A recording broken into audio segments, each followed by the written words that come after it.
Céleste Trinité, Céleste Trinité, Dieu d'éternité, il est l'agneau divin, il est l'agneau divin. Combien Dieu est grand, chantons-le combien Dieu est grand, et nous verrons combien Dieu est grand. Son nom est tout puissant, digne de louange. Je chanterai combien Dieu est grand. Son nom est tout puissant. Son nom est tout puissant. Digne de louange. Je chanterai combien Dieu est grand. Tout mon être alors s'élève un chant de tout puissant. Tu es grand.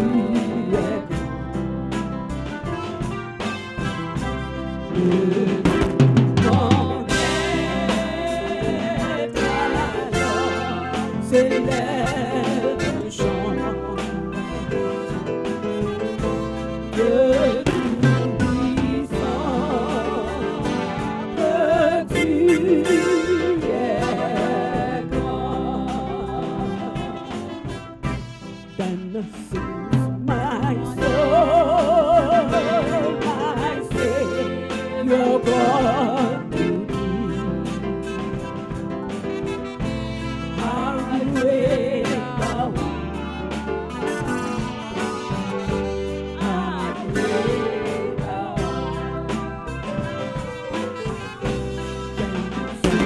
My soul, my Savior God, how great thou art, how great thou art. Non, moi chanter, non, moi chanter, non, mon Dieu puissant. Allah,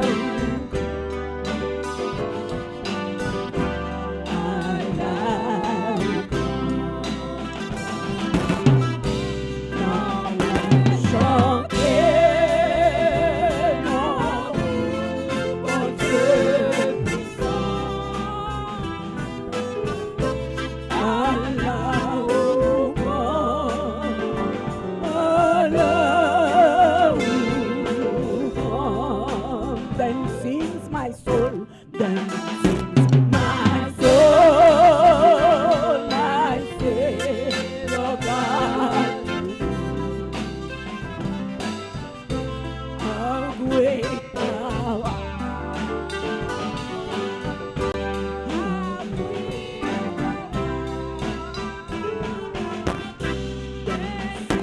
My soul, my Savior God. How great thou art, how great thou art. Non, moi chanter, non, moi chanter, non, mon Dieu puissant. Allah,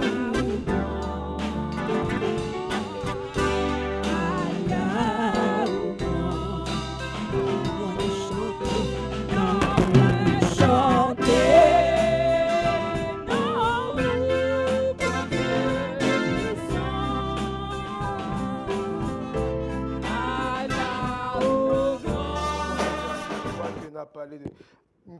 chaque quatrième dimanche, hein, c'est bien ça, c'est Marie.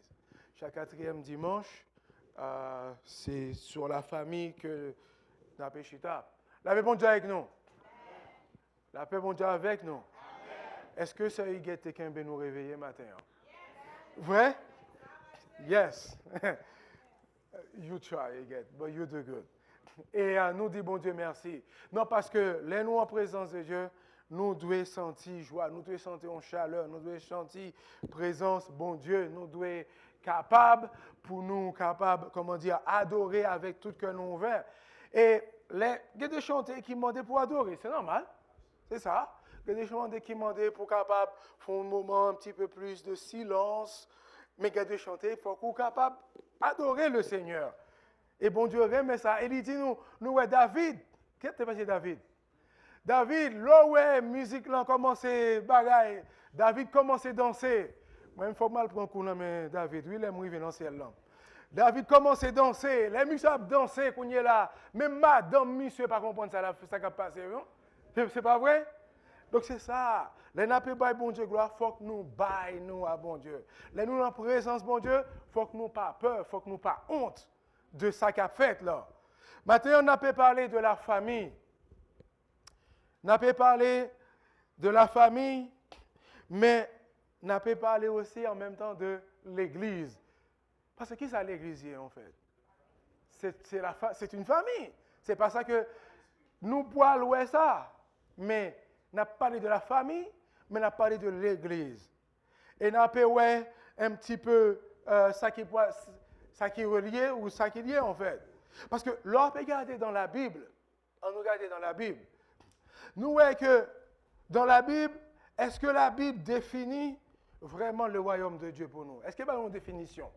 Comme moi, plus une définition du mot pousser, du mot, je ne sais pas moi, taper, du mot chanter. La Bible, est-ce que la Bible a une définition du royaume de Dieu vraiment? Est-ce que la Bible, comment dire, nous une définition concrète, je dis concrète, de la gloire de Dieu? Est-ce que la Bible a une définition vraiment? C'est quoi la gloire de Dieu?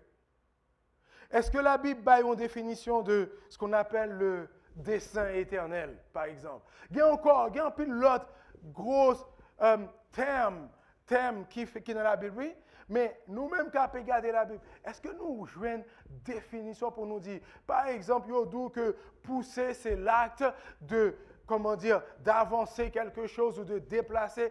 Est-ce que la Bible a une définition du royaume de Dieu? Tu dis, qui s'allie vraiment? Mais, l'autre bagaille que le fait pour nous la donne. C'est ça. Au lieu que l'IBAI définition littérale, une définition, comment dire, simplistique, ça me relève, lui en fait, de termes saillants, de thèmes principaux saillants, comment dire, utiliser des termes, utiliser des, ce qu'on appelle, utiliser des comparaisons, beaucoup de comparaisons, et utiliser aussi ce qu'on appelle des métaphores. Utiliser beaucoup de métaphores en réalité. Comparaison et métaphore. Qui c'est qu'on métaphore en fait? D'abord, quelques définitions, 3 définitions que nous prenons de métaphores pour capable ouais qui dans la Bible aller avec nous sur ça en fait. Parce que avant que nous entrions de ça, c'est que faut qu'on voit que genre de termes ça yo, royaume de Dieu, la gloire de Dieu, ou même même l'Église. Est-ce que la Bible a une définition, la Bible, hein, de l'Église?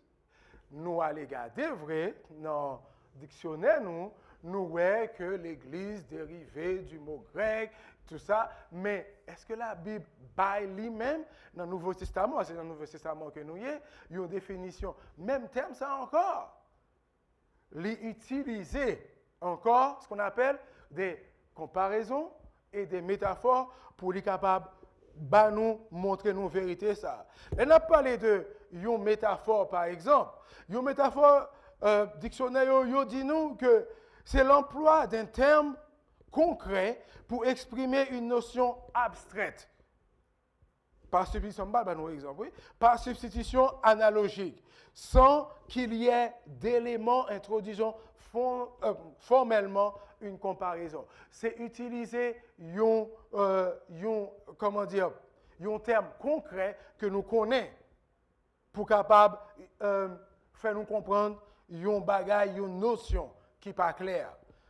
Métaphore encore, il dit nous, deuxièmement, c'est une figure de style, bien sûr, ça c'est le langage pour, c'est dans le littéraire.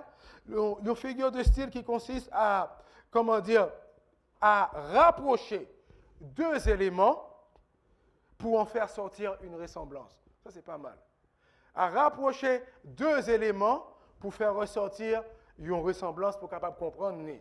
Et troisièmement, il dit nous que c'est une figure de style qui consiste à donner à un mot un sens qui attribue généralement un autre en jouant avec l'analogie. Ça, c'est littéraire qu'on a parlé, mais en réellement, qui ça lié en fait? Lorsqu'on parle d'une métaphore, ce n'est pas métaphore, non, qui est message là, mais c'est juste pour entrer dans le sujet à bien. Et lorsqu'on parle d'une métaphore, par exemple, elle nous lit exemple ça, dans un terme concret, on dit que par exemple, nous dit en français, cet homme est une tombe. Qu'est-ce que ça veut dire? Ça veut dire que Mounsa, il est tellement secret, tellement silencieux, il n'est pas rien sorti de lui-même, il est tellement froid en fait. C'est ça. Mais est-ce que vraiment il y a un monde capable de tombe? C'est ça qu'on appelle une métaphore en fait. Mais l'on dit que personne, Mounsa, c'est un tombe que lié, ça, lui aide déjà à comprendre qui je moun nan est en fait. Donc, nous voyons ça à travers la Bible en pile. Nous voyons ce qu'on appelle le métaphore pour l'Église qui est décrit dans la Bible. Dans la Bible, nous joignons que l'Église, parce que c'est là que nous parlons d'un sujet à cogner là, ce qu'on appelle le métaphore de l'Église dans la Bible, en fait, c'est que l'Église est définie de pas mal, pas définition littérale, mais elle utilise comparaison et métaphore pour capable faire nous comprendre qui c'est l'Églisier. Nous voyons que l'Église, surtout par rapport à Paul, surtout, j'ai bien dit par rapport à Paul, ce n'est pas le seul, mais par rapport aux écrits de Paul, nous voyons que les métaphores dans la Bible de Paul, c'est que l'Église est comme un corps. C'est pas vrai? Un corps.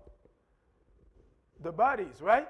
Donc, nous voyons que l'Église est comme un corps. Ça, c'est une première comparaison ou métaphore. Je suis capable de essayer de mettre ensemble, métaphore et comparaison, bien que littéralement, ils ne sont pas la même chose. D'accord? Mais la Bible utilise tous les deux, en fait, pour capable d'écrire nos termes que nous avons besoin de comprendre. Donc, nous voyons que Paul décrit l'Église comme un corps. L'Église est le corps de Christ. Et après, il dit nous encore que l'Église encore est une armée. Il définit l'Église aussi, il y a un exemple de l'Église comme une armée. Il dit que, encore, la Bible encore nous voit dans le Nouveau Testament que l'Église est quoi? Est une épouse. L'Église est comme une épouse. L'Église est un royaume de prêtres. Vous voyez ça? Mais il n'a pas dit nous que l'Église, il vient dans l'étymologie de mot Église, il ne pense qu'il pas ça. Mais il va nous comparaison, il va nous ressemblance pour nous capables d'assimiler le concept là en fait. Et pour nous capables d'appliquer là après, bien sûr. Et il dit nous que l'Église est une nation sainte.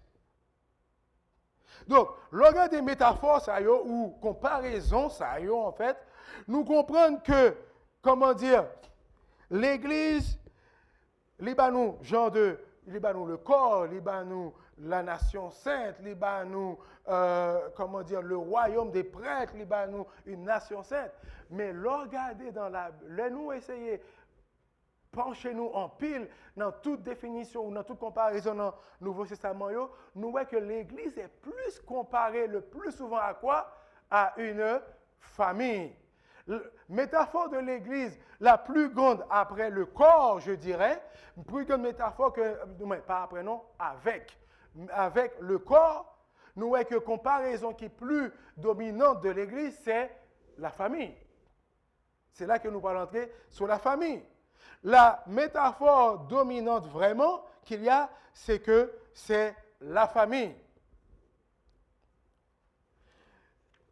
Mais nous voyons aussi que une bonne comparaison moderne qui a pu paraître dans le siècle par nous, en fait, mais pas le 20e, 21e siècle, surtout, nous voyons que il y a une tendance pour comparer l'Église à une entreprise. Well, pasteur Lance, c'est lui-même qui c'est CEO, frère Legrand, c'est lui-même qui chef à 40 ans, et ainsi de suite, et ainsi de suite. Ça, c'est mauvais, en fait. Bon Dieu, pas rentrer, nous n'avons aucune comparaison pour comparer l'Église à une entité, comment dire, d'entreprise ou commerciale, en fait. Parce que nous avons l'autre but. Donc, les nappes comparés, me comprendre, tendance dans l'île là, nous former, nous tout aller à l'école, bagaille ça yo, nous comprendre qui j'ai l'église fonctionner, nappes c'est appliquer un peu aussi à l'église, mais pas oublier, l'église n'est pas une entreprise. Et c'est pour ça que Wapé, il est bon pour chita plus, pour pencher sur l'église en tant que famille, en tant que corps. Et ça c'est important. Donc, Matin, on a pu parler de la famille, parce que c'est lui-même qui est un point central que vous comparez avec. Et regardez dans Galates 4, verset 19, il dit qui ça en fait, ça c'est quelques exemples, il dit que mes enfants, pour qui j'éprouve de nouveau les douleurs de l'enfantement, jusqu'à ce que Christ soit formé en vous. Mes enfants. Il n'a pas parlé d'enfants qui sont, ouais, c'est la famille encore. Ça, c'est l'apôtre Paul. Dans Galates 6, verset 10, encore il dit, ainsi donc, pendant que nous en avons l'occasion, pratiquons le bien envers tous, et surtout envers les frères. Accentuez le mot frère, qui besoin une relation frère et sœur. C'est encore dans la famille. Paul dit encore, aux Corinthe, au peuple de Corinthe, il dit, beaucoup de tuteurs, mais un seul père. Et il continue, on dit, je vous ai engendré, relation de famille. Encore. Et dans Romains encore, il dit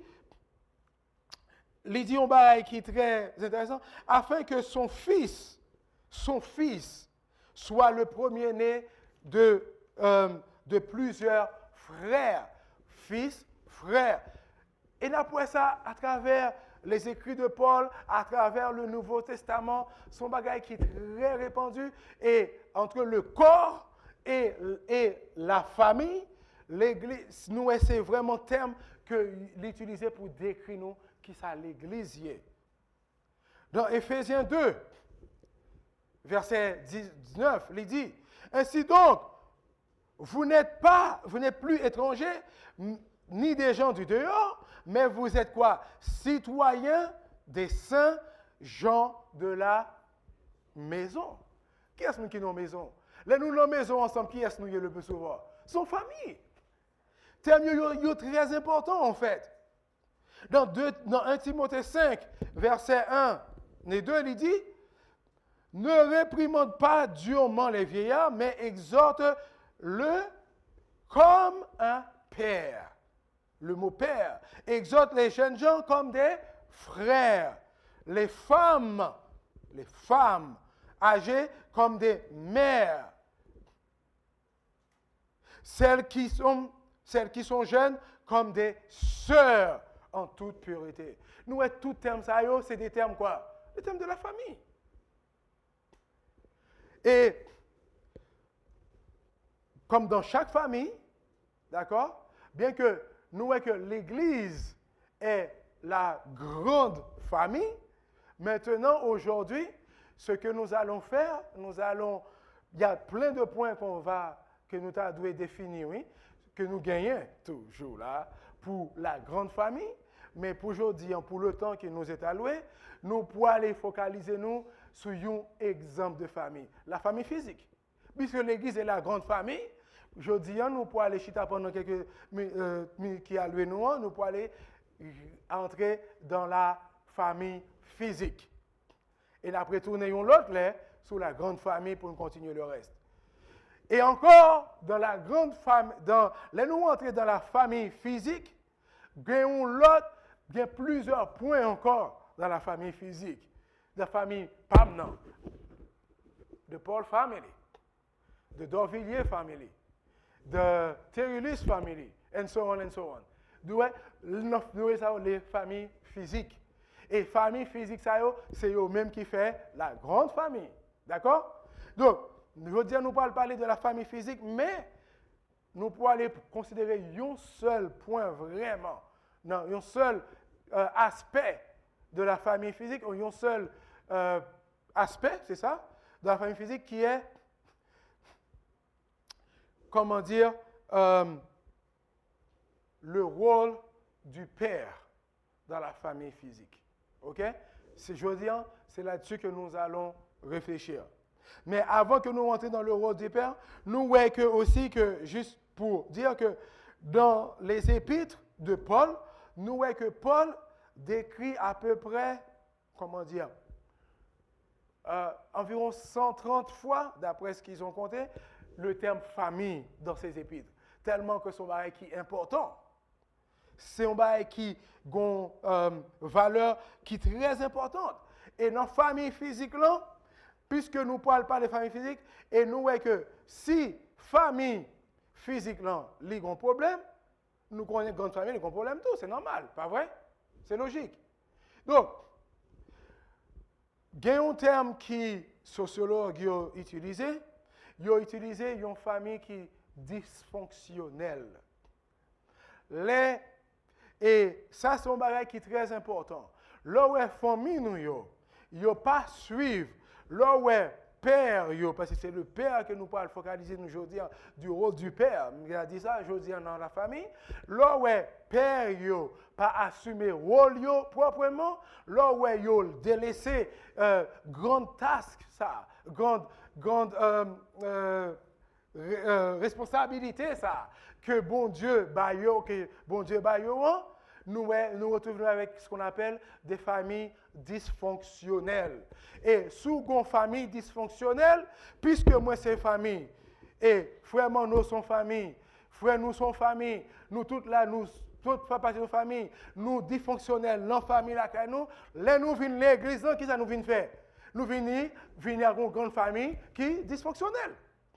Si nous voulons que la grande famille soit une famille qui fonctionne bien, qui marche bien, qui fait que ça, bon Dieu, de faire là, il faut qu'il commence dans la famille physique, dans la caille. C'est ça qui est important. Donc, et famille dysfonctionnelle, c'est une bagaille qui pose plus de problèmes dans le monde en général. Nous me dit ça. Sous le monde, la société, non, a dévié comme l'a dévié aujourd'hui, c'est parce que famille yo vini à un moment ou un autre, yo vini perdu pas mal de choses.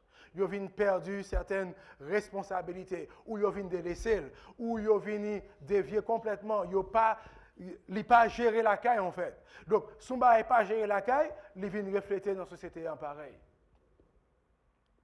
Le rôle de l'homme ou du père dans la famille, c'est ça qui est important aujourd'hui. Dans Éphésiens 5, versets 21 à 25, qui ça dit? Éphésiens 5, versets 21 à 25. On a commencé verset 21. Vous soumettons les uns aux autres dans la crainte de Christ. Après, il continue. Femmes, vous connaissez son passage que en pile femme, dès pour commencer, il y a qui va mis ce poil là.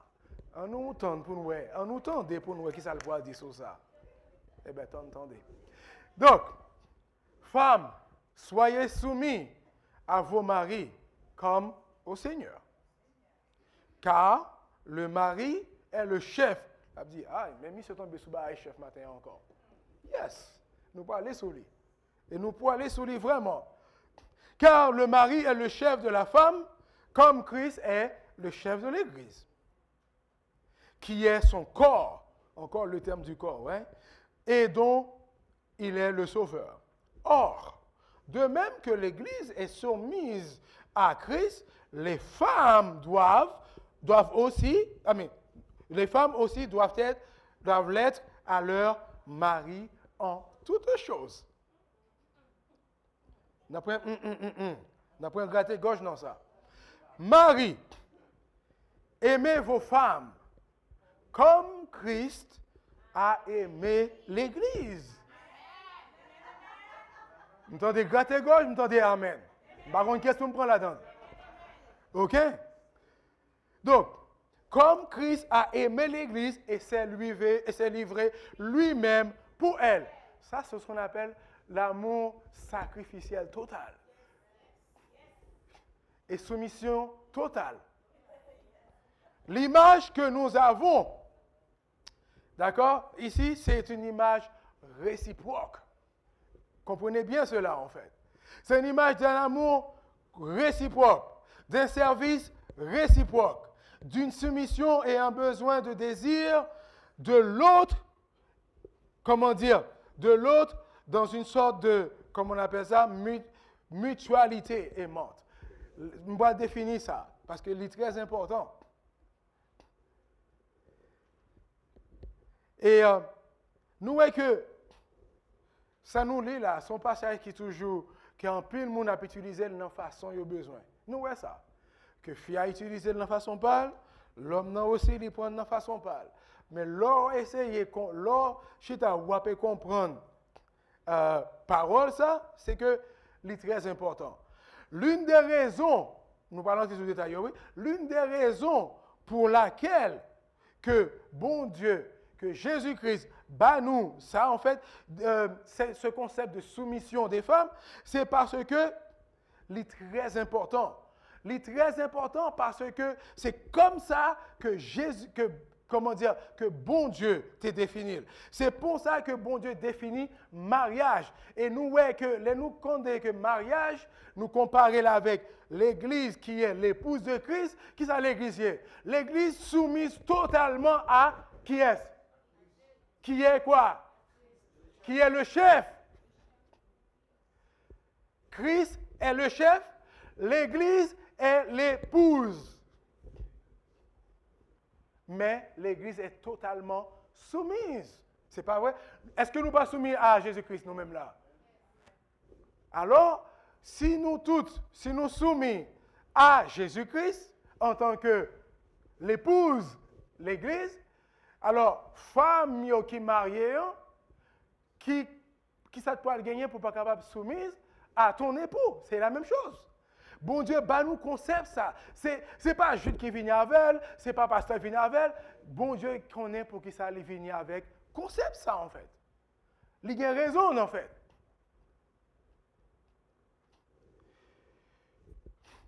Nous avons une grande similitude. C'est pas vrai comme nous dit entre l'Église.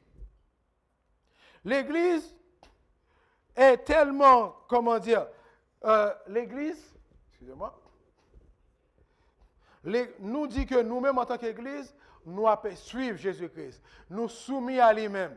Nous faisons, est-ce que soumission que nous gagnons à Jésus-Christ est conditionnelle? Je vais poser une question. Je vais proposer peut-être. Est-ce que nous-mêmes, qui sommes chrétiens aujourd'hui, qui l'Église, là, je vais parler à hommes et femmes, dans Haïti, Muntu. Nous-mêmes, qui sommes hommes et femmes, ou qui représentons l'Église, l'épouse de Jésus-Christ, est-ce que nous soumis à Jésus-Christ pour une condition, sur une condition, matin? Quelle condition? Ce n'est pas une condition, ça. C'est parce que nous remenons avant, nous remenons tout court. Nous pas chita sous condition, en fait. Nous pas dit, si Jésus-Christ paraît même, moi pas chrétien aujourd'hui. Est-ce que nous dit ça? Et nous, c'est ça nous pour aller. Ça veut dire, nous connaissons Jésus-Christ nous déjà. Yes! Parce que tu as déjà fait l'acte ultime pour nous-mêmes déjà. Donc, pas de condition encore. Pas de condition du tout. Nous finissons après toute bagaille. Donc, automatiquement, nous finissons par aucune condition que nous posons. Et est-ce que nous, comment dire, nous avons suivre Jésus-Christ et nous avons dire, bon, si je dis, si tout le monde est malade, bon Dieu pas aidé, je ne pas servir. C'est pas vrai? Si je dis, je ne pas connaître, je du travail moins, bon, mes conditions me posées, moi, pas servir. Non, Jésus-Christ besoin nous-mêmes en tant que peuple, en tant que épousés, en fait, comme il définit aussi, les n'a pas servir pour nous servir avec toute la joie dans notre cœur. C'est pas vrai? La liberté. Nous avons liberté pour nous servir. Nous avons liberté pour nous avec, en fait. Mais il remet que nous faisons en toute liberté, avec toute joie que nous gagnons dans nous-mêmes. Similitude gagnée. Mais là, nous voyons aussi, en même temps, il y a, comment dire, ce concept que, bon, on va laisser entrer là-dedans quand même. Et en même temps, il y a une similitude là, mais en même temps, nous voyons que Jésus-Christ aussi a un pouvoir ou un statut qui est différent de l'homme. C'est normal, c'est pas vrai? Jésus-Christ a un pouvoir et un statut qui est un peu différent de l'homme.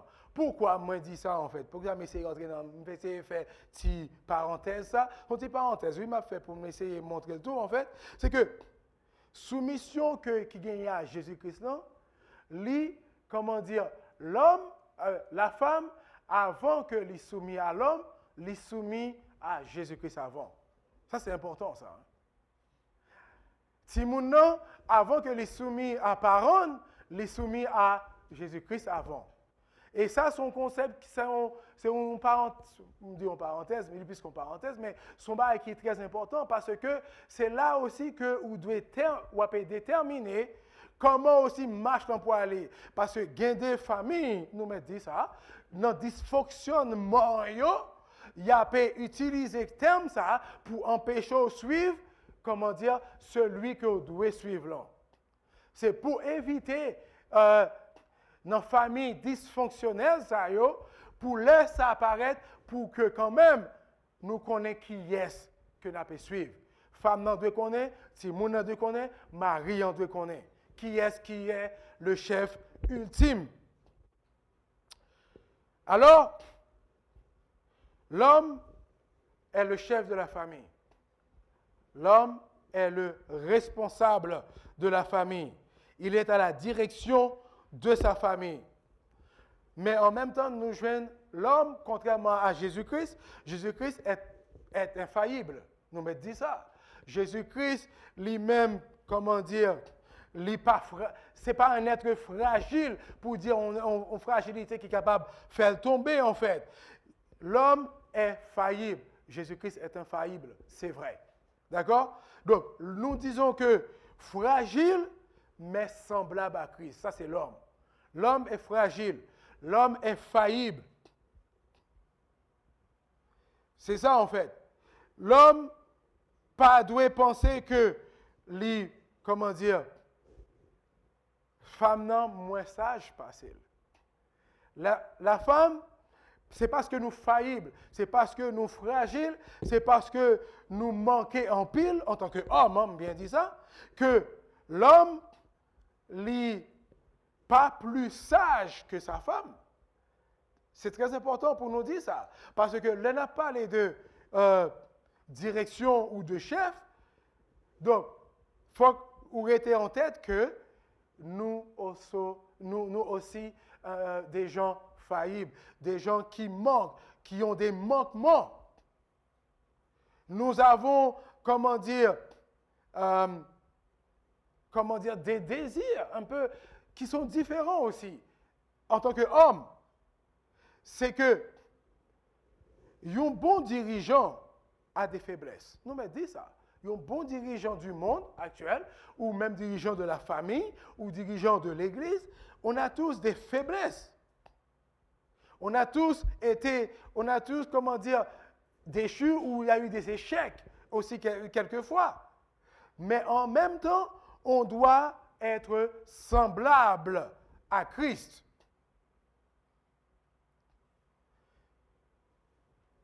Et c'est une raison pour laquelle que la femme, comment dire, bon Dieu a appelé pour les soumettre à l'homme, mais soumission ça, les soumission, comment dire, comme nous t'ai dit au tout début, c'est comme une soumission qui aimante, qui vient naturellement en fait.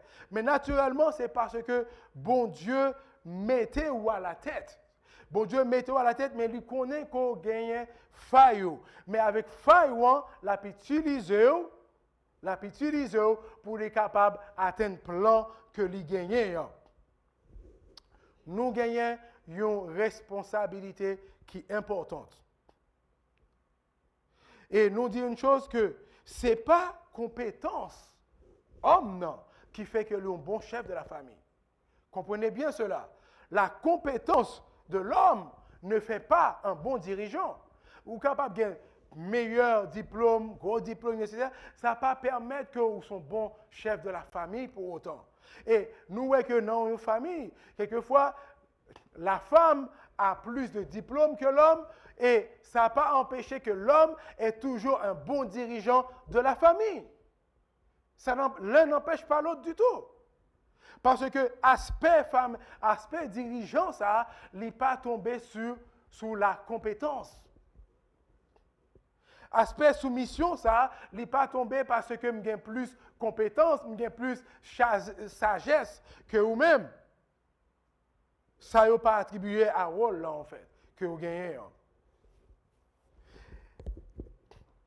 Le rôle du chef de la famille, comment dire, m'appeler pour nous, c'est un sentiment de responsabilité bienveillante pour diriger, protéger et subvenir aux besoins de sa femme, de ses enfants et tout ça. L'expression que nous voyons dans ça, c'est un sentiment de responsabilité bienveillante. Comprenez bien le rôle, hein? C'est une responsabilité que liée, comment dire, bienveillante. Un sentiment de responsabilité. Ce qui veut dire que, le mari dans la famille, moi handicapé. Ça, c'est possible. Est-ce que le fait que moi handicapé, moi pas le chef de la famille pour autant? Est-ce que moi handicapé parce que c'est ma femme qui travaille seulement, je ne travaille pas? Est-ce que je ne suis toujours pas le chef de la famille? Yes! N'oubliez pas, le terme qui est important ici, c'est un sentiment de responsabilité bienveillante. Un sentiment. Ce n'est pas diplôme, ce n'est pas combien je gagne dans la famille, ce n'est pas combien l'argent m'a entré dans le câlin, ce n'est pas combien de billes que je suis capable de payer qui fait de moi le chef de la famille. Et c'est pour ça que, ouais, ce n'est pas chef pour commander, parce que nous connaissons tous chefs dans le travail, ils sont censés mieux payer passer. Ce n'est pas vrai? Si je demande tout le monde là, tout manager par nous, je crois qu'ils payent mieux passer nous. Je pense que je ne vais pas demander tout. Mais il y a toujours un statut, ça, qu'il y a plus de compétences, bien que quelquefois ce n'est pas vrai, non? Mais il y a plus de compétences parce qu'ils ont mieux payé parce que c'est ça qui permet que y a ces dirigeants, y a ces chefs ou matériaux. Mais dans l'église ou dans la famille que Dieu a créée, en fait, le chef de la famille n'a pas besoin d'avoir le plus grand salaire. Il n'a pas besoin d'avoir le plus grand diplôme. Il n'a pas besoin d'avoir plus d'expérience. Il peut être handicapé. Il peut ne jamais travailler. Il est toujours le chef de la famille. Il est toujours le chef de la famille, en fait. C'est un sentiment que lié en fait. Un sentiment de responsabilité. Et sentiment de responsabilité, ça, là où l'homme n'a gagné la caille, là où le père de la famille gagne, qui ça l'a fait qu'on y est là? L'Ipoil prend initiative. L'Ipoil prend initiative avec madame ni, pour, comment dire, et avec madame ni, et avec Timoun ni, comment que l'Ipoil est dirigé famille là. comment il peut aller conduire famille. Et après tourner encore sur le même terme là, avec sentiment de responsabilité, ça, qu'on y a lui pour aller prendre en charge, protection famille. L'homme nous doit gagner un sentiment de responsabilité dans la famille. Une responsabilité bienveillante. Responsabilité bienveillante, ça, c'est lui-même qui pourra rendre famille nous une famille qui fonctionne bien en fait. Une famille qui marchait bien, que côté que tout engrenage est bien ancré ensemble. Famille, fonctionnement famille, bien, bon fonctionnement famille, il commence par rôle ça. Il commence par rôle de l'homme, du père dans la famille. Et ce n'est pas une position pour oppresser que lié. Ce n'est pas une position pour capable faire passer désir, mais c'est un sentiment de responsabilité que lié la caillou, bienveillance. Alors, là où sentiment ça, les animé en l'homme, d'accord? Les AP prend en charge, la paix consulter, la paix travail avec famille, avec madame, ni surtout pour les capables qui gens que y a pu mener famille ça, qui gens y a pu aider famille ça pour les marcher bien en fait. Responsabilité donc là où est que l'homme dans lui-même la prend initiative là et nous dit bien que l'initiative que la prend l'initiative là n'est pas prendre pour contre lui en réalité. Initiative que la prend, toute initiative que l'homme a prendre dans la famille ou doit prendre avec madame. Nous mettons dit ça. Chef pas veut dire m'aller me faire une réunion Jude moi non comment dire moi je enfin bon en anglais c'est mieux me myself and I. OK? Donc en anglais c'est mieux. Me myself and I we have took the decision too. OK? Après vous déposez la cala on dit bon me myself and I nous décider aujourd'hui nous pas déménager, nous décider que nous pas acheter machine aujourd'hui. Non. C'est pas rôle, c'est pas sentiment de responsabilité, bienveillance ça qui gagne la caille là. C'est pas rôle de chef ça que bon Dieu bat l'homme. Donc, gardez en esprit que là on va prendre décision sur comment nous pouvons OK, l'Ochita vous dit comment que nous pouvons élever Timounio. Qui gens que nous pouvons payer telle facture, qui gens que nous pouvons aller jouer une maison pour Timoun pour une famille pour une capable ou prendre décision ça toujours avec madame. Nous prenons ensemble et là où on animé de responsabilité ça de sentiment ça ou pas jamais venir à l'esprit pour prendre décision ça pour contre ou en réalité. Ou pour aller chita ou pour le planifier qu'on est là. En tant que bon gestionnaire, ou pour le planifier. Et planifier, ou pas planifier pour contour. Ou pour le planifier avec moun qui met ce contour là. C'est pas ça? Ou pas le planifier avec madame, mais comment que nous pouvons aller? Qui, par exemple, qui position que nous pouvons prendre sous Timounio avec médias sociaux, admettons, si Timounio petit. Qui position que nous pouvons prendre sous qui genre que sous qui, par rapport à Jean le monde pour aller qui genre de culture que nous pouvons accepter que Timounio gagne la caille. Ça c'est un qui est très important. La culture, c'est un plus gros problème dans la famille. Nous mettons ça. Hein? Attention. Hein? La culture, li soi-disant dehors, mais li vraiment présent dans la caille là en fait. Qui genre de position et qui genre que dans commun accord, nous bien dit ça, hein, qui genre que ensemble nous pouvons aller gérer situation ça dans la famille là en fait. Décision familiale yo doit aller, quelle que soit vision que vous gagnez pour la famille en tant que l'homme, D'accord? L'initiative que nous devons prendre nous dit que il doit aller avec, ou doit toujours chercher, ou doit toujours discuter avec madame, ou doit toujours prendre avec madame, ou avec ce côté, en fait.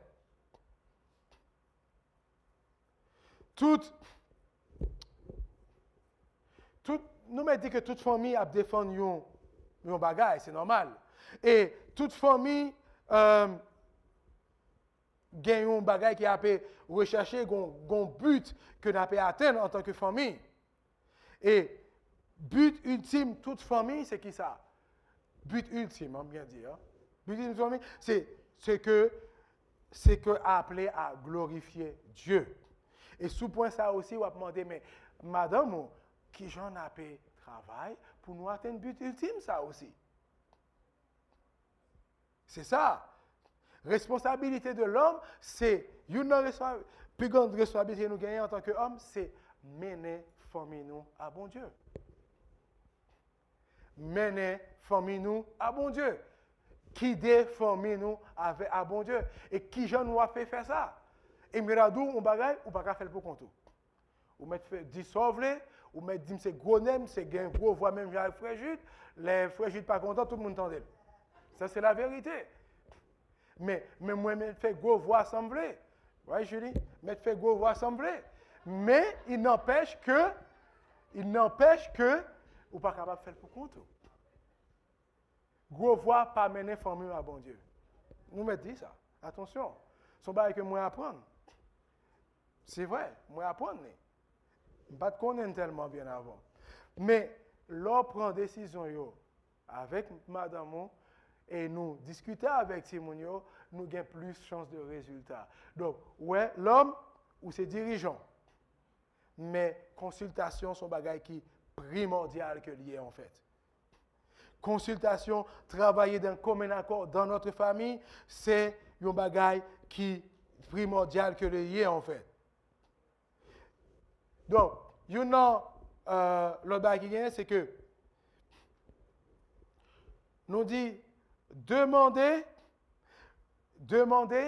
et prenez les initiatives après. Demander et prendre des initiatives. Il y a un bagage que je remarqué, ça c'est après combien d'années? 14 ans? Même oublié qu'on y a. Je tellement marié depuis longtemps, oublié. Et 14 ans peut-être? C'est ça? Donc, après quelques années de mariage, je viens comprendre un bagage qui est important, les hommes. C'est vrai, hein? Et ou mettre gagner tout enthousiasme qu'on gagne pour capable appliquer un bagage, mais m'abdou bagage n'a pas un bagage qui plus déprimé une femme, je dirais, c'est que ou pas capable prendre initiative ou comment dire, ou pas prendre responsabilité. Voilà, le mot d'abject plutôt. Ou pas prendre responsabilité. Les maris n'ont pas d'enthousiasme pour les diriger famille. Les maris n'ont pas d'enthousiasme pour les adresser sujets qui sont importants dans la famille. Les maris en chita, comme on dit en anglais, lean back. OK? Qui t'aime qui est pour lean back, ou frère? Lean back. Hein? Ou la guécor d'ailleurs, ou dit, ah, madame n'a pas prendre des décisions pour moi. Moi-même, si mon yo va peut-être faire mal, je quitte le lendemain, madame. N'a pas un bagage qui gêne plus. Déjà, ou démissionner, ça c'est un peu gros problème, mais en même temps, madame n'a pas frustrée parce que lui n'a pas fait travail, en fait. Ou pas fait travail, ou tout bagage qui passe, ou relax. Suspend relax, attendez. C'est ça en fait. Et donc, mais par contre, une chose que vous remarquez, les ouais que ou prend responsabilité, ou mettre à la tête et qu'on y là ou consulter pour nous prendre décision ensemble, comment nous pas adresser tel ou tel problème, comment que nous li ouais que gon moun dans kailan, gon garçon dans kailan. Nous me dit ça, li ouais gon garçon dans kailan qui a pris initiative mais en même temps initiative, il n'a pas quitté l'un côté, il n'a pas mis de côté, il n'a pas dit, bon, chérie, je a fait ça. Mais là où Chita va consulter, il remet, il voit que garçon, hein, il prend rôle et il consulte à vie importante. La vie de la femme est plus importante que tout ce qu'on peut penser dans une famille. C'est ça la vérité. La vie de la femme est très importante. Yes. Non, moi, je dis c'est la vérité que lié. Parce que nous ne sommes pas capables de dire que nous ne pouvons pas prendre décision sans l'avis de madame. Nous. Ce n'est pas possible. Et même nous, l'on fait ça, ou prend décision, nous prenons décision. Oui, c'est la vie. Nous connaissons ça qu'on fait tout. Bouche marée, toute bagaille. Bon, après, nous apprenons. C'est pas vrai? Nous apprenons. Hein? Mais là, quand il y a son bail que nous devons comprendre, pas genre de bail, des décisions comme ça, nous obligés de faire en fait. Nous obligés de faire. Donc, nous obligés de prendre des décisions ensemble, mais en même temps, nous voulons que prendre des décisions avec et ensemble, et pour qu'il y ait capable d'un monde qui est aussi à la tête. Donc, tout ça pour dire que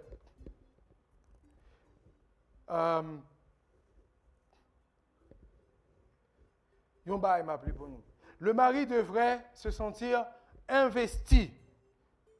Je dis bien, le mari devrait se sentir investi d'une responsabilité particulière et prendre des initiatives pour régler toutes les questions de la famille. Et ça, sa femme étant constamment entraînée dans cette initiative. Est-ce que nous voyons ça veut dire? Mariant lui investit pour lui prendre décision ça mais sa femme est complètement investie aussi dans décision ça. Et là, comment dire, elle va se sentir aussi qu'elle a une sagesse, elle va se sentir responsabilisée aussi, c'est normal, et donc ça permettra que bagayo a pu avancer mieux. Pour finir, diriger comme Christ. Diriger comme Jésus-Christ. Et ça, nous sommes capables de dire, pour nous retourner à ce thème principal là, qui est l'Église, la famille, pour nous retomber sur lui, pour que la prochaine fois, pour nous capables d'introduire l'autre point, diriger à l'instar de Christ. Ça, c'est le point, le plus important. Le mari doit se sentir investi de la responsabilité particulière pour diriger la famille dans un modèle de prière, de lecture de la parole de Dieu en fait, et aussi dans l'adoration. Ça, c'est le rôle du père de la famille aussi. Diriger famille, diriger à l'instar de Christ, amener la famille à Dieu. J'espère que ces exemples sont capables d'aider nous en tant qu'hommes pour nous comprendre la responsabilité de notre famille. Pour hommes capables de prendre responsabilité en tant que dirigeants que Jésus-Christ ou bon Dieu bat nous de notre famille. Pour nous capables de diriger la famille nous afin que nous capables de gagner des familles fonctionnelles. Pas dysfonctionnelles, des familles fonctionnelles et qui sont capables de rendre l'Église, nous, qui est la grande famille, une famille fonctionnelle, pas dysfonctionnelle. Que bon Dieu bénisse nous.